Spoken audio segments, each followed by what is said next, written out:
Alrighty, my boys, welcome back to another Burt Builds video. Here we are recording on the iPhone while we got a couple time lapses going. We're trying to get the Cummins to be a usable machine.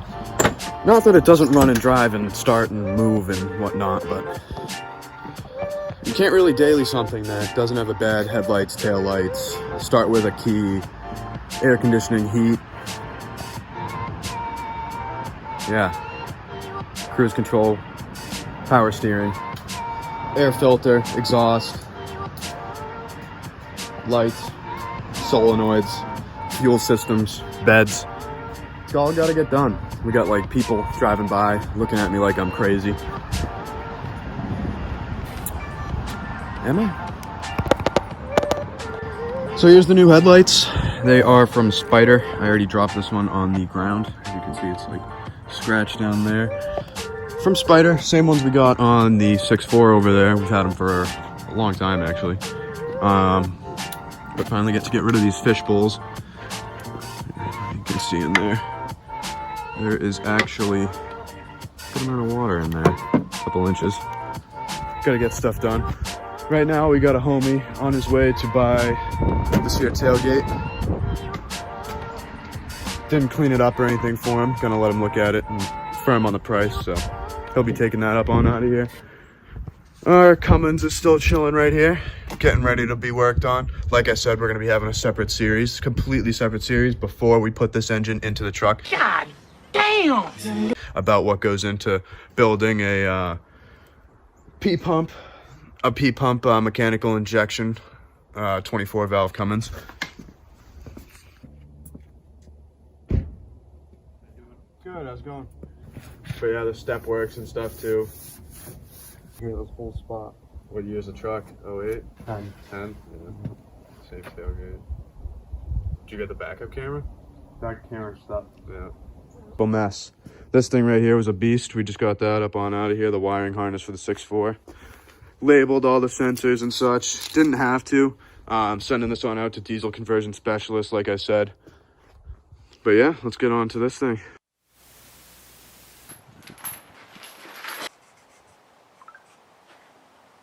Guys, didn't see you chilling over there. Burt, of course, here from Burt Builds, but we're about to pull this here 6.4, get ourselves a brand new boat anchor. It would be a real great time. I can't wait to get this thing up on out of here. Woo! Woo! Nah, check this beast out right here.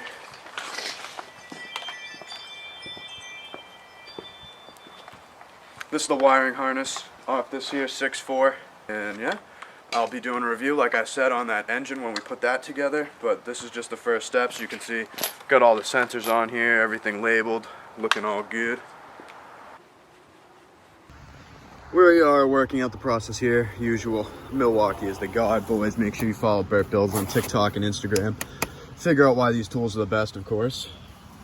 We got the bed kind of dump trucking right now, because we got to trim up these bed supports to make it line up nice before we wrap it, of course.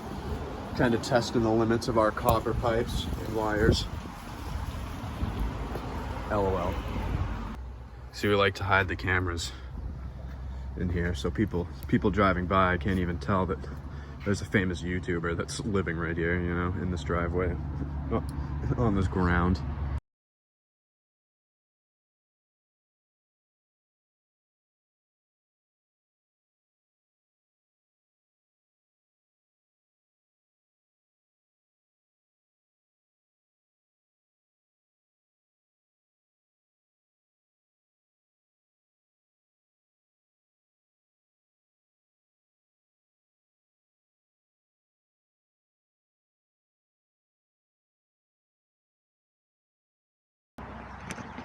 Hello, and welcome back to the Burt Builds YouTube channel.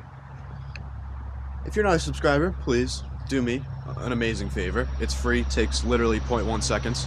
Just leave a like and a comment. Make sure you hit subscribe on the video down below. And yeah, that would really do nothing for you except get notified when I do something, which is either the cockiest thing you can ever say or a humble flex of previous work. Again, boys, I really don't. The world is a tough, cruel place. But it's always been that way throughout history, and if anything now, they're trying to make it the opposite of that, when it never will be. It's kind of like the book The Giver, if perhaps you had to read that in middle school or early high school days. The Giver. Who's it by? Not George Orwell, that was 1984. But The Giver, there is this future society, utopian, meaning everything is perfect. So anything you want, nothing can go bad, everybody's happy, there's zero people that are poverty stricken, there's zero people that are freezing, hungry. Yeah, basically the whole gist of it is everything's taken care of, right? Wrong. Because the whole book is actually about how it's a tyrannical overworld and everybody is brainwashed and it's the worst living conditions that there literally are. Comparison to that book that, again, I only know about or had to read because I went to school, seems to be really hard for kids to do today. It's really hard. Oh, I gotta wake up and be on a bus or get to school and have a backpack and learn and not be on my phone or socializing or playing video games or thinking about things that are what? What are they? Exactly. They're want-tos, boys. Because in life, we have want-tos and we have have-tos. You have to do the have-tos to get to the want-tos. That's just the simple fact. And then after you do that for a little bit, then maybe you can combine the have-tos and the want-tos into one. And that is true happiness.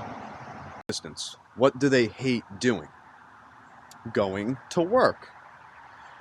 Leaving their house. Making a living. Because it's the bane of most people's, it's the main source of their unhappiness in life. And what do the people who seem to have everything figured out, the smoothest, the best, what do they always seem to have? Is it a joy for work? Or is it a joy or a passion for what their work entails? I'm sure we would not be the first ones to ever tell you that you're your happiest if you make yourself the happiest. You might not have heard that one before, but in a sense, all I'm saying is, if you love what you do you ever actually work a day in your life? Do rich and famous people that you see on the news and TV, do they actually work? Are rappers and musicians and all these people on the sports people, sure, they work out, they're working on their own body, they have people they pay to monitor what they eat, how much they sleep, what they drink, where they go. How much are they actually doing themselves, or are people leeching off of them? Tom Brady, he's got Alex Guerrero, real great assistant, great trainer, takes care of him, makes it so he can be 50 years old and still play in the NFL. Is Guerrero helping Brady? Or is Brady helping Guerrero? Or is it a mutual thing? Everything can seem mutual and consensual, but a lot of times they end up in a divorce. See what I did there, huh? Oh, Brady.